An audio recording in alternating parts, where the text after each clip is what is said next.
Bom dia, ouvinte. Terça-feira, 24 de março de 2020. Olha, gostei da solidariedade dos grandes times do futebol brasileiro, viu? Botafogo, Corinthians, Santos, Atlético do Paraná e Cruzeiro já colocaram a estrutura física dos clubes à disposição dos órgãos públicos para cuidar da saúde da população. O mesmo está acontecendo no Pacaembu, em São Paulo. O Brasil, as cidades vão precisar de muitos leitos hospitalares realmente, né? Diante desse coronavírus. Bom, esse coronavírus me traz à memória algumas situações.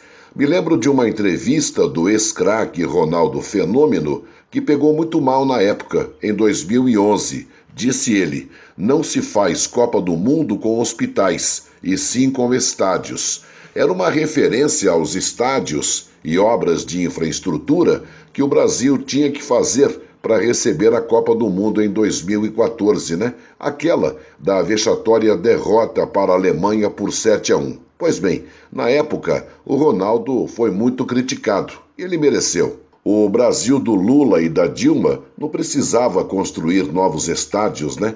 Demolir os que já existiam só para reerguê-los novamente com superfaturamento. E tem obra pública parada até hoje aí, né? Iniciada antes da Copa de 2014.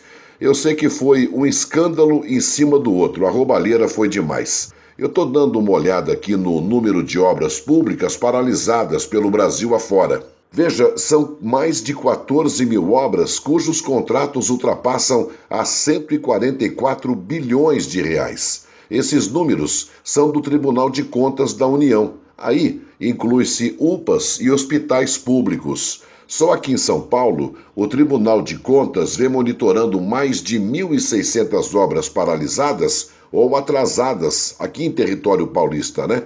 São quase 50 bilhões de reais. Tem até obra que foi iniciada pelo Brasil sem o projeto básico, vê se tem cabimento. E agora vivemos aí sob o domínio do coronavírus, né?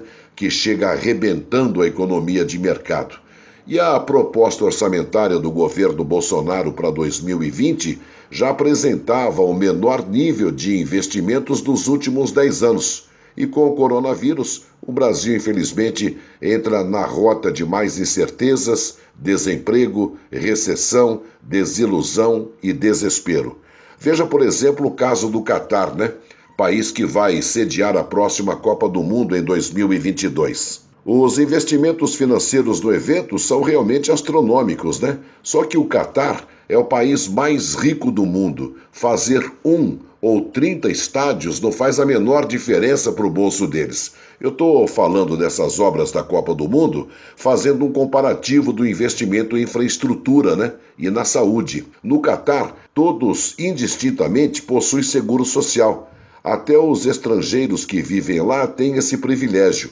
Todos são cobertos com seguro universal de saúde, mas tem o sistema público também. O cidadão paga em torno de R$ 120 por ano e mais taxas simbólicas pelos atendimentos, mas o tratamento depois é subsidiado pelo governo. Poxa, Jairo, mas tem que pagar então R$ 120 por ano no Catar? Sim, perfeitamente. Só que lá o salário mínimo é de R$ 10 mil por mês e o cidadão não é extorquido com impostos como aqui. Não existe isso no Catar. Eu estou juntando tudo isso para você entender que agora o mundo ocidental está descobrindo a negligência dos governos com a saúde pública. Só que esse descuido está custando muito caro agora, né? E o que é pior, ninguém sabe o que virá daqui para frente. Estamos diante de um desastre. E a gente conclui o quê?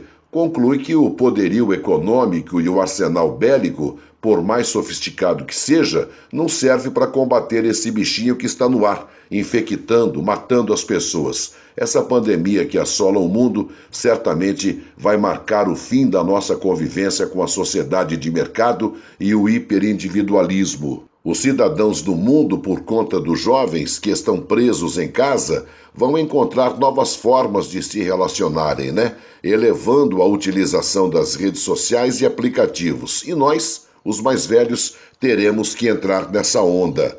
O povo, por sua vez, não vai mais aceitar investimentos em obras faraônicas e sem a menor importância para o bem-estar do cidadão. A voz que virá das ruas vai exigir investimentos pesados em bens públicos, com destaque para a saúde. O Covid-19 não é uma simples gripinha, como propôs o nosso presidente. Essa doença mata, e isso fará com que as pessoas se tornem mais receptivas umas com as outras, mais generosas e solidárias, porque agora existe um inimigo comum, o coronavírus. A ordem social entra em colapso caso os governos não garantam renda para os milhões de trabalhadores que poderão perder seus empregos. Tem a questão do suprimento, Até quando haverá mantimento disponível nos centros de venda para os consumidores confinados em suas casas? São coisas, apenas alguns aspectos dos efeitos colaterais dessa pandemia. A saúde global está em xeque. Isso vai exigir uma revisão profunda no sistema de governo daqui para frente. O mundo não será mais como antes, viu, ouvinte? Essa quarentena veio para mudar valores e criar novos padrões de convivência e de governança. Por hora é só. Se cuidem. Tenham uma boa terça-feira.